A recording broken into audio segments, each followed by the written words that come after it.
Hi, and welcome to How I Got This Shot. I'm Sally Ryan, and this is a photo that I made probably in around 2000 or 2001.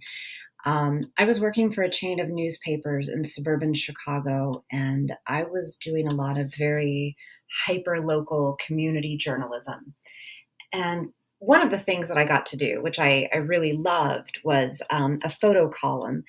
It's pretty much just what it sounds like. It was basically one photo that I then wrote a little bit about. So, and it always something kind of, maybe it featured somebody in one of the towns, an event or history or something. But it was all kind of helping people get to know the diversity of their neighborhoods. And so in this particular photo, what you see here is you've got four adults who are in square dancing outfits.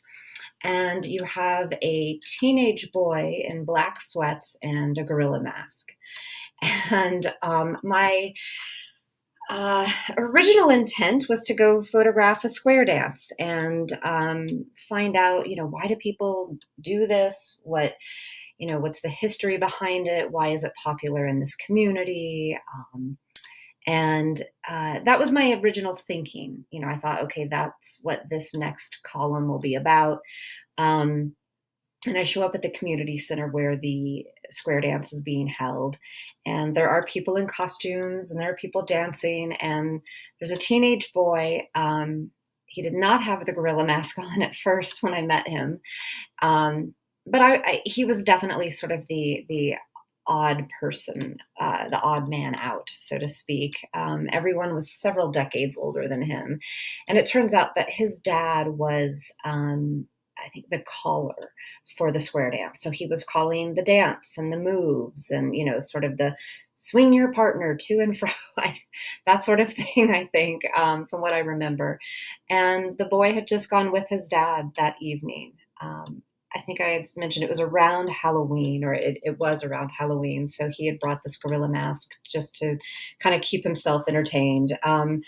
Once he put the mask on, sort of in my mind, as a photographer, it's like the clouds part, rays of sunshine shine down, angels are singing, harps are being strung, it's like, thank you, universe, for giving me this weird thing to work with. And, what I should say and be very clear about is in this photo, nothing is staged. I have set up nothing. I have directed nothing. I don't tell people what to do or how to act or where to look.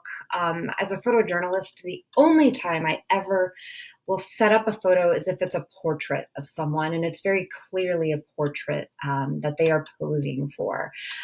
So, this is a candid documentary moment. Nothing here was done for my benefit, so to speak. So, this was just a really, again, once the mask was on, it was just this wonderful thing as a photographer. And there's just a wonderful juxtaposition from, these much older people in square dancing outfits to a much younger person in a gorilla mask.